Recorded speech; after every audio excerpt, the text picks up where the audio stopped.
Good morning, Dawn. I wanted to make a short video to show you some of the stuff I was building. This top piece up here is my CW transceiver.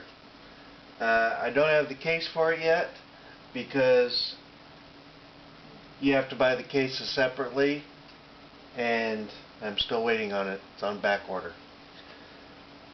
But this is actually what I send the Morse code with, this little guy right here. And that's only a single frequency. It's the 7040 hertz, or 7.040 megahertz. That is one of the calling frequencies for Morse code. So there's my keyer I showed you last time. There's a portable speaker. What I'm actually trying to assemble here eventually is called a Go Kit. The name kind of says it all. It's something that you can grab and go, and a lot of people make them. They'll stick them in backpacks, or they'll have a fold-up antenna in there, be it a wire antenna or a hard antenna that folds up. Of course, this keyer is too nice to put in that kit, so I will eventually make one of those. This is that transceiver I was telling you I made. So I soldered all that together. All comes in little teeny tiny pieces. This one on the bottom here is a receiver for the 40 meter band. Now it covers the whole 40 meter band, as opposed to this that only transmits on one frequency. This receives on the whole 40 meter band, so that is from 7 megahertz to 7.150, or about 7.4 megahertz it receives, but only to 7.150 is what I'm interested in, because that's where the Morse code, 7.125. That's where the Morse code comes to an end, or the data, I should say, because they can do all types of data transmissions from 7,000 to 7125. Me, in the class that I hold right now in amateur radio, I can transmit from 7.025 to 7.125. If I were to get the next class higher in my license, I could start at the 7.000 hertz. But that class seems very, very, very difficult, so I doubt I will do that one. So anyways, this is the latest one I built. I did get the case in time for that, to put that together. So, cool thing about these, you learn a lot putting them together. Not so much the theory of how everything works, but somewhat.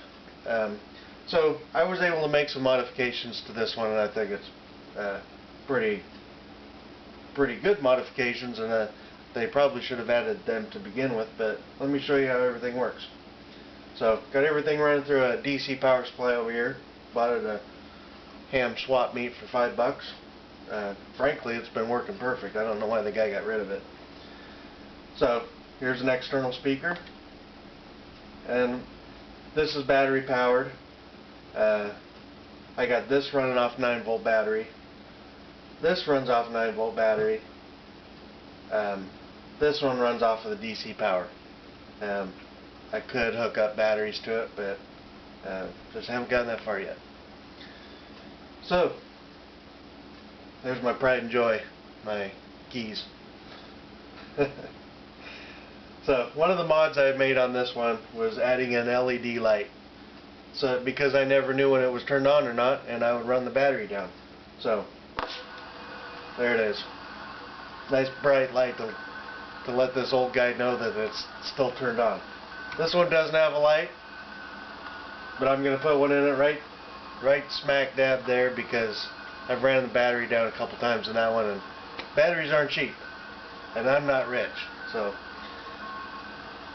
the other modification I made to this, I took a potentiometer out of an older radio and soldered it in right here. That's the big goofy knob. Oh, another mod I made was I put bigger knobs on this, so you know, an aging mechanic can make it's easier to tune and stuff like that. But this one I made a fine tuning, because since this knob here covers the whole band from 7.000 megahertz to about 7.450 megahertz. So as I tune it through,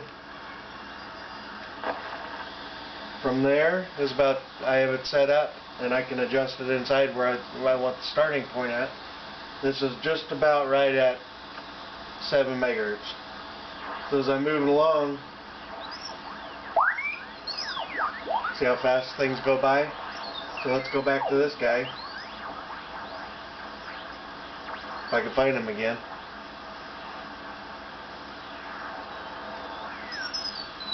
There we go. About right there.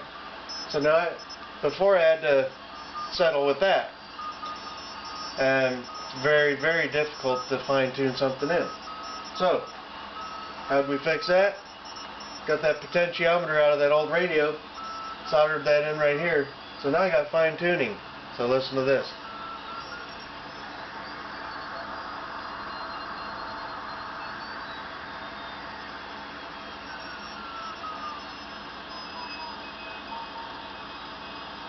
Much easier to listen to things. Now that I know how to wire it in, I'm going to go get a from Radio Shack a 10-turn potentiometer and put that right there. And that'll give me a, now I have only about 270 degrees of rotation right here, but that 10-turn one will give me a lot more area to work with. So that's what I wanted to show you. I absolutely enjoy doing this. It's very relaxing and very confusing at the same time, but I love to learn stuff. So there you go. Oh, and right there, that's the 7.000 approximately. About right. About right there is when the 7.125 is where the data ends. So they told me in the instructions that I could wire the variable capacitor in here, so I could get from, I could change the variance of that capacitor. And I tried doing that because I only wanted the 7.000 to the 7.125 range. That's all I cared about. I couldn't get it to work like that. I tried moving it to the different legs of the capacitor. I think it's not working right, as I'm getting all the static when I turn it too. So it might be internally shorted or something. So, but I totally sidestepped that problem by putting in the fine tuning. So, but then all this comes into the voice areas right here. So it's kind of nice, because I do actually like to listen to people rag chew. That's what they call it. And they just sit there and talk. So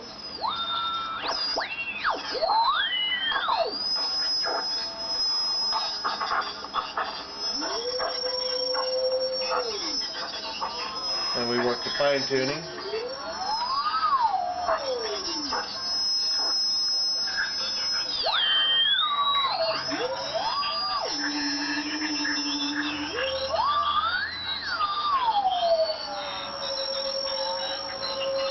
see all that hum and all the noise? Money will fix that. A lot of the more expensive big radios, as you know, have all the filters and stuff like that. That's actually a shortwave station that it's picking up. A lot of foreign Asian stations get picked up on this band, or a lot of South American stuff too.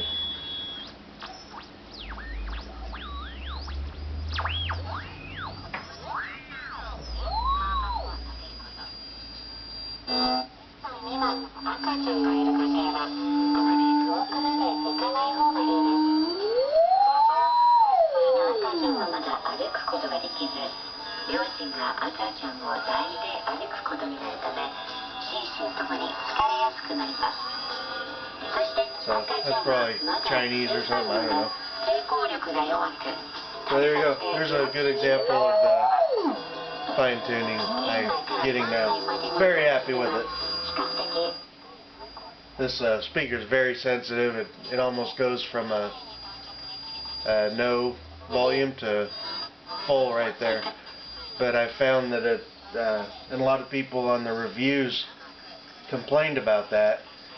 But I did notice when I was out on the back patio with some of my equipment,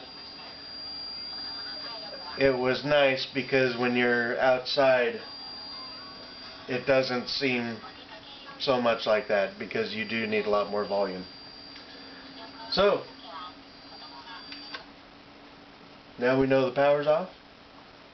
We'll fix that one a little later. So, wanted to show you all that, and hope you enjoyed it.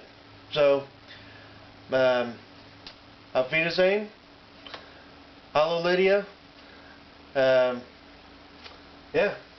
Till the next video, we'll think of something else. My good radio should be coming back in the next few weeks. I emailed them, and those things are back ordered. I guess they're that popular.